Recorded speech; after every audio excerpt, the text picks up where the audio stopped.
Bonjour à toutes et à tous, c'est Arca. Aujourd'hui, nous nous retrouvons dans la 62e partie du cours sur les espaces topologiques. Donc aujourd'hui, nous allons nous intéresser à la topologie de l'ordre, volet 1. Rentrons alors dans le vif du sujet. Donc soit E inférieur ou égal à un ensemble ordonné avec E non vide. Donc notons ordre inférieur strict, l'ordre strict associé à la relation inférieur ou égal. Donc nous définissons alors les intervalles de la manière suivante. Donc pour AB appartenant à E2, l'intervalle ouvert AB est par définition égal à l'ensemble des x appartenant à E, tel que A est strictement inférieur à x qui est strictement inférieur à B. Donc pour A appartenant à E, l'intervalle ouvert A flèche à droite est par définition égal à l'ensemble des x appartenant à E, tel que A est strictement inférieur à x.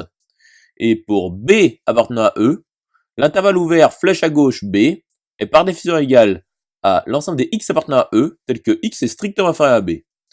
Et flèche à gauche, flèche à droite en intervalle ouvert est par définition égale à E tout entier. Donc, notons alors J1 E inférieur ou égal l'ensemble des intervalles ouverts AB tels que AB appartiennent à E2. Et notons I ronde 2 de E inférieur ou égal l'ensemble des intervalles ouverts A flèche à droite tels que A appartient à E.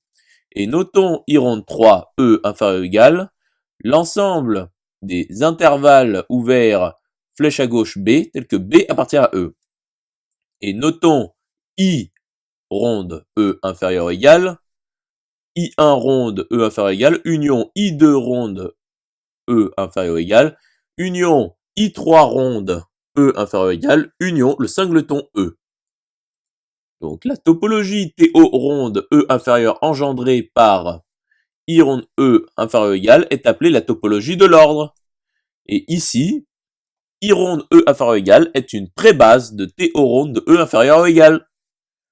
Poursuivons l'étude. Donc, soit E inférieur ou égal totalement ordonné. Donc, dans ce volet, nous allons démontrer que pour tout IJ appartenant à I1 ronde de E inférieur ou égal 2, I inter J appartient à I1 ronde de E inférieur ou égal.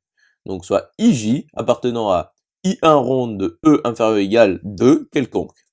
Donc, il existe ABCD appartenant à E4 tel que IJ est égal à l'intervalle ouvert AB et intervalle ouvert CD. Donc, ici, inférieur ou égal est total. Donc, cas numéro 1, B inférieur ou égal à C. Donc, l'intervalle ouvert AB inter CD est égal à l'ensemble des parties x2 telles que A est strictement inférieur à x qui est strictement inférieur à B inter l'ensemble des x appartenant à E tel que C est strictement inférieur à x qui est strictement inférieur à D. Donc, supposons que A, B, inter, CD est non vide. Donc, X est strictement inférieur à B et X est strictement supérieur à C. Et B est inférieur ou égal à C. Donc, par transitivité et antiréflexivité, B est strictement inférieur à X. Nous utiliserons les mêmes procédés pour les cas suivants. Donc, B est strictement supérieur à X et B est strictement inférieur à X. Donc, X est strictement inférieur à X, ce qui est absurde. Donc, AB intercédé est égal à l'ensemble vide, qui appartient bien à I1 ronde de E inférieur ou égal, car nous prenons l'intervalle AA. Voyons alors le cas numéro 2, lorsque A est strictement inférieur à C, qui est strictement inférieur à B, qui est strictement inférieur à D. Donc montrons alors que AB intercédé est égal à CB. Donc voyons l'inclusion réciproque. Donc soit X appartenant à CB quelconque. Donc A est strictement inférieur à C, qui est strictement inférieur à X, qui est strictement inférieur à B, qui est strictement inférieur à D. Donc A est strictement inférieur à X, qui est strictement inférieur à B, et C est strictement inférieur à X, qui est strictement inférieur à D. Donc X appartient à AB inter CD. Donc voyons alors l'inclusion directe. Donc soit X appartenant à AB inter CD. Donc A est strictement inférieur à X, qui est strictement inférieur à B, qui est strictement inférieur à D, et C est strictement inférieur à X, qui est strictement inférieur à D. Donc C est strictement inférieur à X, et X est strictement inférieur à B. Donc C est strictement inférieur à X, qui est strictement inférieur à B, qui est strictement inférieur à D. Donc X appartient bien à CB. Donc AB inter CD est égal à CB qui appartient à I1 ronde de E inférieur ou égal. Intéressons-nous alors au cas numéro 3, lorsque C est inférieur ou égal à A qui est strictement inférieur à B qui est strictement inférieur à D. Donc montrons que AB inter CD est égal à AB.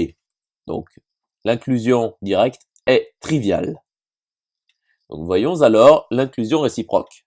Donc soit X appartenant à AB quelconque. Donc C est strictement inférieur à A, qui est strictement inférieur à X, qui est strictement inférieur à B, qui est strictement inférieur à D.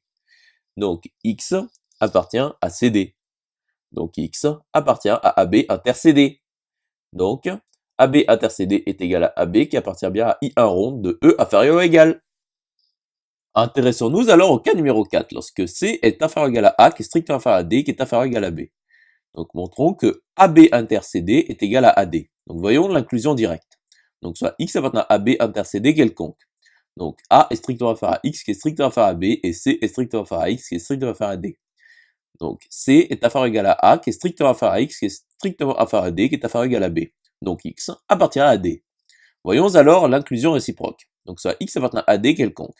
Donc C est inférieur ou égal à A, qui est strictement inférieur à X, qui est strictement inférieur à D, qui est inférieur ou égal à B. Donc C est strictement inférieur à X, qui est strictement inférieur à D, et A est strictement inférieur à X, qui est strictement inférieur à B. Donc X appartient à CB. Et donc X appartient à AB intercédé. Donc AB intercédé est égal à AD, qui appartient bien à I1 rond de E inférieur ou égal. Voyons alors le cas numéro 5, lorsque D est inférieur ou égal à A. Donc montrons que AB intercédé est vide. Donc supposons que AB intercédé est non vide. Donc soit X appartenant à AB intercédé. Donc X est strictement supérieur à A et X est strictement inférieur à D. Donc A est strictement inférieur à D, ce qui est absurde par rapport à l'hypothèse de départ. Donc AB intercédé est vide qui appartient à I1 rond de E inférieur ou égal. Conclusion établie. J'espère que cette vidéo vous aura plu et vous sera utile. Nous nous retrouvons dans la 63e partie.